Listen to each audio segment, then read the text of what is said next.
So do you believe that there are definite rights and wrongs, like morally, that like apply to everyone across the board? We choose what's right and wrong. Absolute truth versus relative truth. I guess I don't really believe that there is an absolute truth. Everything is relative. I do think that there are moral stances that are more or less objective in the sense that it does apply to everyone and everyone should adhere to it if possible. There is no real time when it's okay for me to just walk up and push you into that camera and just break all your stuff and leave. But if, say, I saw you steal that woman's purse, it would be perfectly acceptable for me to just chase you down and tackle you. If you didn't do that, that would be illegal and I could be arrested. But you stole her purse, so I can take you down. The absolute truth is what everyone wants it to be. Everyone thinks it is.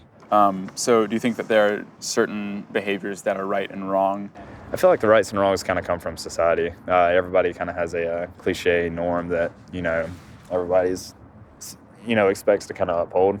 I think it's like how you feel. Like if you do something and it feels wrong, that's probably wrong. You shouldn't do it. I think there's just a standard way, just as humans, just as Americans, in different cultures it may be differently because they handle, crime and things differently than we do here in America. But I think as far as your culture and stuff, I think, yeah, it's a pretty standard. Some things are more black and white than others. Again, it's more of a social thing. I think everyone creates their own because a lot of things that we do here are like wrong in other places. And at the same time, some things that I personally may not agree with that you might agree with or other people who live here would agree with. So it really depends on the person and where they grew up at. What's right or wrong differs on a person-to-person basis, really. We get our sense of right and wrong from our socialization, culture, what people tell us is right and wrong. There are times when the right thing to do is not the best thing to do. I definitely believe that everyone creates their own standard for themselves. I mean, I'm sure like everybody would have like a set of laws in their religion that they would follow. I don't necessarily think that there's something outside of society that you can look to because it's kind of hard to remove yourself from any given society. If we have 10 people and 9 out of 10 agree that something is wrong, that's going to be wrong. Even if that one person doesn't agree, that's the majority who votes that wins over. When it comes to right and wrong, everyone has an opinion. But does your opinion determine right or wrong, or does mine?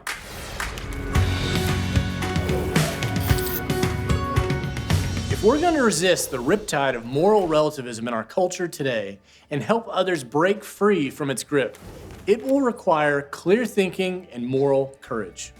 Dallas Willard makes this clear. Bluntly, to serve God well, we must think straight. And crooked thinking, unintentional or not, always favors evil. And when the crooked thinking gets elevated into group orthodoxy, whether religious or secular, there is always, quite literally, hell to pay. It is hard to think of a more fitting example of crooked thinking than moral relativism. Philosopher John Ladd offers a helpful definition. Moral relativism is the doctrine that the moral rightness and wrongness of actions varies from society to society, and that there are no absolute moral standards binding on all men at all times. Accordingly, it holds that whether or not it's right for an individual to act in a certain way depends on or is relative to the society to which he belongs. This is not just a sterile idea for academics in ivory towers to pontificate about. While it has the appearance of sounding sophisticated and tolerant, the reality on the ground is that moral relativism is hurting a lot of people. And we need to have the courage to say so. In a surprising and refreshingly candid speech given by British Prime Minister David Cameron concerning the moral collapse in his own country, he shared that moral neutrality, this relativism, it's not going to cut it anymore. Politicians shying away from speaking the truth about behavior, about morality, has actually helped to cause the social problems we see around us. We have been too unwilling for too long to talk about what is right and what is wrong. We have too often avoided saying what needs to be said about everything from marriage to welfare to common courtesy. Well said. Moral relativism is a very bad idea. And to show that, I want to offer 5 reasons moral relativism fails the reality test. First, relativism is self-refuting. A statement is self-refuting when it makes itself false. To see this, take the statement, "There are no English sentences longer than 6 words." What's wrong here? This is an English sentence with 9 words. That's a problem. the claim is refuted by itself.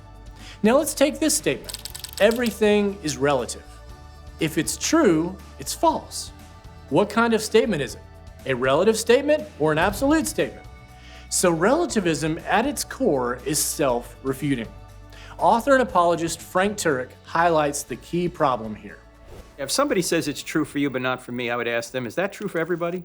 Is true for you but not for me true for everybody? Because if true for you but not for me is true for everybody, then true for you but not for me can't be true because it's true for everybody. Now, if you think about this long enough, I know it can give you intellectual constipation, but that's because it's self-defeating. It violates itself. I think you can pragmatically point it out, too, that true for you but not for me really doesn't work. Like, suppose you need some extra money. The economy's down, so you go to your bank teller and you say, look, I'd like $100,000 out of my account. And the bank teller looks at your account and says, you know, sir, I'm sorry, you only have $46.14 in your account. Well, if you were to say, well, that's just true for you, but not for me, give me the $100,000, are you gonna get the money? No, of course not. If it's true that there's only $46.14 in your account, that's true for all people at all times and all places when referring to your account at that time. It's just true. And by the way, the same thing is true about Christianity. Either God exists and Jesus rose from the dead, or God does not exist and Jesus did not rise from the dead. It's not just true for you or not for me. Second, relativism eliminates the possibility of moral reform. Who doesn't admire someone who stands up for what's right, even in the midst of passionate opposition?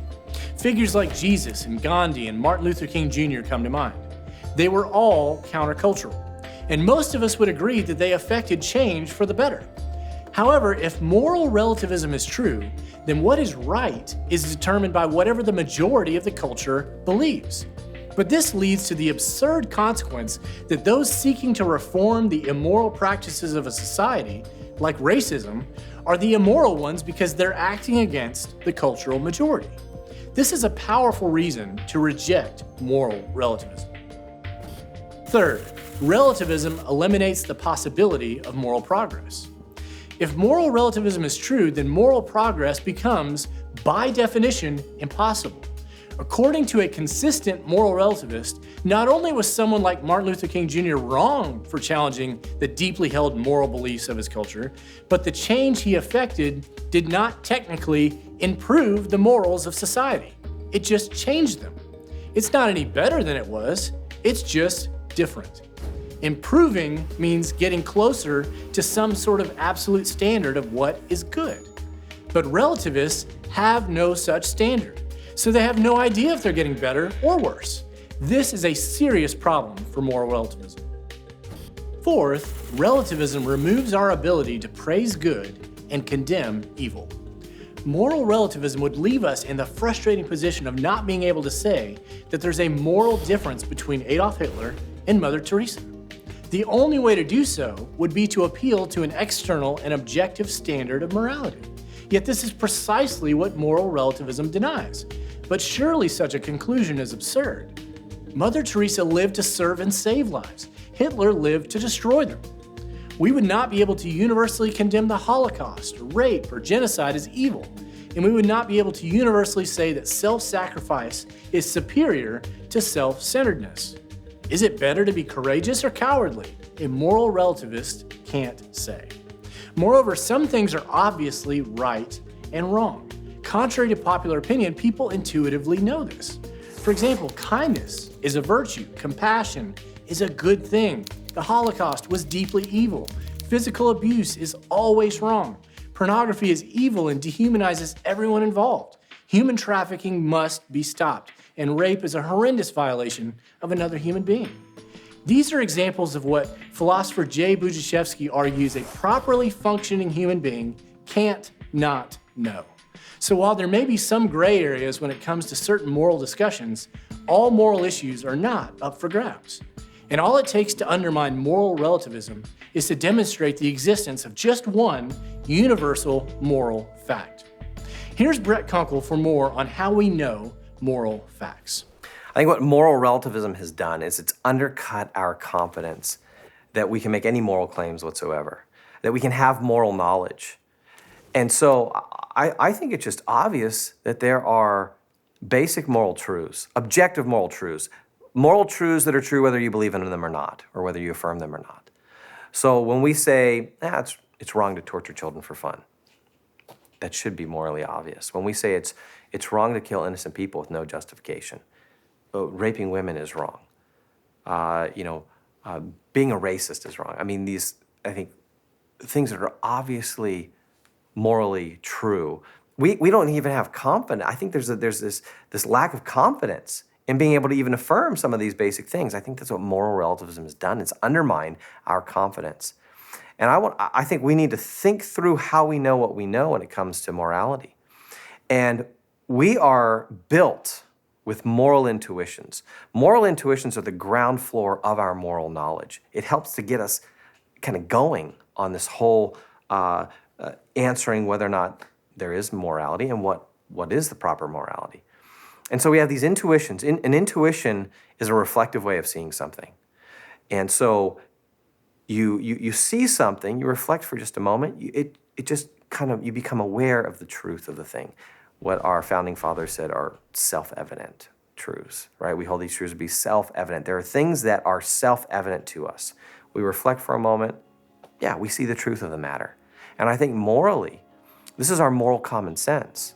It's what some people call the conscience, what Scripture refers to as the law written on every human heart. And so we have this built into us. And so we are able to recognize then, whether you believe in God or not, you're able to recognize morality. And so I think one argument against relativism is the fact that objective moral truths are obvious to us. This is exactly what we see in the 2nd chapter of Romans. For when Gentiles who do not have the law by nature do what the law requires, they are a law to themselves, even though they do not have the law. They show that the work of the law is written on their hearts, while their conscience also bears witness, and their conflicting thoughts accuse or even excuse them.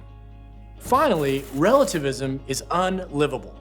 The idea of moral relativism flourishes among college freshmen, but when that idea gets embodied, things get a little messier. Here's how one ethics professor helped his class see that they were not really moral relativists after all. In the opening days of my philosophy classes, I often find students vehemently defending subjective relativism. Who are you to judge, they ask. I then give them their first test. In the next class period, I return all the tests marked F, even though my comments show that most of them are of very high caliber. When the students express outrage at this, I answer that I've accepted subjectivism for marking the exams. But that's unjust, they typically insist, and then they realize that they're no longer being merely subjectivist about ethics. This story testifies to the reality that people are relativists when it affects everybody else, but when it affects them, they quickly become objectivists. Objective right and wrong magically pop into existence. Those are 5 reasons relativism fails the reality test and should be rejected. But there are a few more objections we need to address. First, with the rise and success of modern science, and these advances have been beneficial in many ways, some people have unfortunately come to believe that science and science alone offers true knowledge of reality. Because of this, morality must be relative, and it's relegated to the upper story. Famous atheist Bertrand Russell put it this way: whatever knowledge is attainable must be attained by scientific methods, and what science cannot discover, mankind cannot know. Initially, this sounds sophisticated and intelligent. You'll hear variations of this slogan all over the place, and it's implied in most documentaries you'll see on TV. Here's a common version of it: you shouldn't think anything is true unless it's been proven scientifically. But notice, that statement itself has not been and cannot be proven scientifically.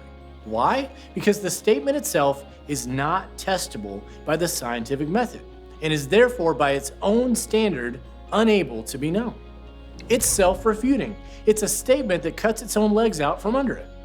Don't let yourself be intimidated into thinking that if we can't examine something with a microscope or a telescope, then we can't know if it's true. This is a self-evidently false statement. Philosopher J.P. Moreland offers some additional insight here. There is a view in culture today that basically says that science is the only way to know reality, or at least the best way, So if you can't measure things in the laboratory and test them in physics and chemistry and science, you just can't know them. And what this means, among other things, is that all the claims that are of interest to us, religious and theological claims, moral claims, political claims, is there life after death? Is there any meaning to life? These things that really matter are claims that no one can know the answer to because you can't test these claims scientifically. And so this has led to a lot of moral relativism and tolerating every religious view that comes on the scene, and it's a very dangerous situation. It turns out that the view is actually a distortion of science. It is not a celebration of science, and we Christians celebrate science. What we don't celebrate is its distortion called scientism. And scientism is a philosophical view, not a scientific view, that says that science is the only way to know reality, or it's the best way. Unfortunately, that statement itself cannot be known scientifically, and so the statement destroys itself like the statement, all sentences of English are shorter than 3 words. That sentence makes itself false, and the statement, I can only know things through science, makes itself false because you can't know that statement through science.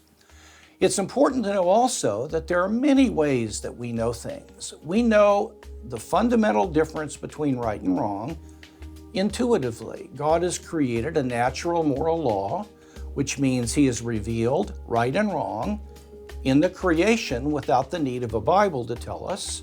And that's why all people are under judgment, because they don't need the scriptures to know what's right and wrong, at least in its fundamental aspects.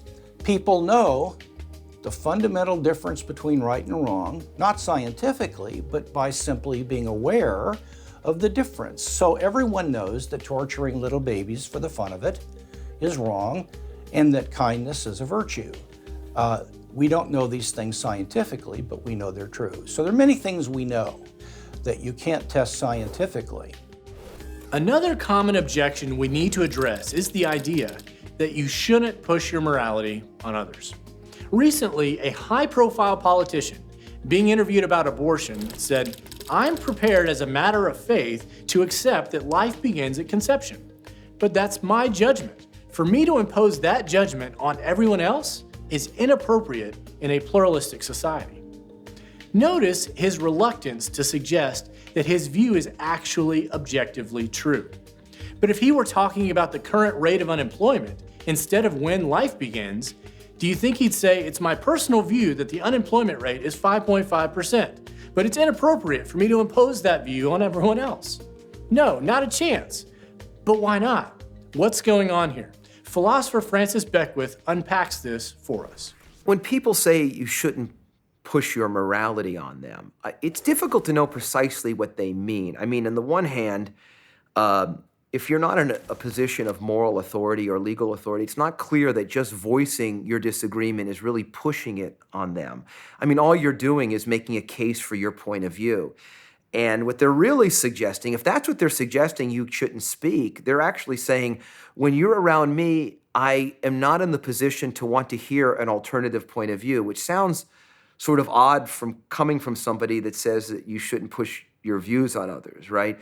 Now, if they mean something like, well, your position shouldn't be reflected in the law, supposing on the issue of abortion or other moral questions over which citizens have disagreement, then I guess it depends on the issue. So the question of, let's say, abortion, for example, here the issue is who is a member of the human community, and should the law protect all members of the human community? That's a real serious question, and it's one I think Christians can make a very good argument as to why the unborn should be protected.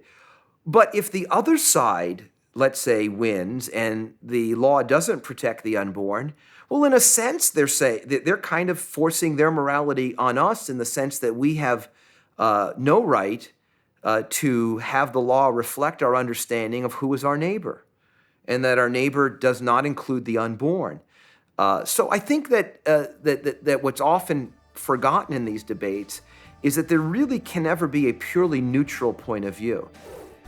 Lastly, people think that morality must be relative because so many people disagree. It's often claimed that since so many individuals and cultures disagree regarding moral issues, then the obvious conclusion is that there must be no objective moral values. But simply because people disagree doesn't mean there's no fact to the matter. Suppose you run into a member of the Flat Earth Society and you find yourself in a heated discussion about whether the Earth is indeed flat. At the end of the debate, you still disagree. Does that mean that there's no objective fact of the matter concerning the Earth? If anything, disagreement ought to motivate us to understand why we disagree, not to give up on the conversation altogether. So what kind of world would it be if relativism were true?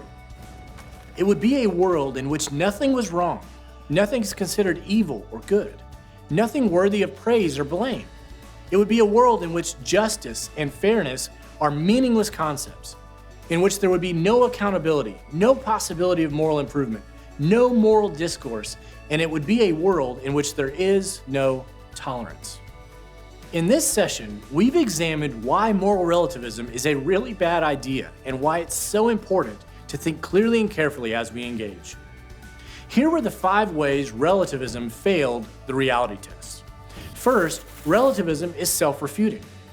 Second, relativism eliminates the possibility of moral reform. Third, relativism eliminates the possibility of moral progress. Fourth, relativism removes our ability to praise good and condemn evil. And finally, relativism is unlivable. But don't all roads lead to God in the end? Isn't it arrogant and narrow-minded to believe that Jesus is the only way to God? And what about all the sincere people in other religions? These are just a few of the challenging questions we'll engage in our next session.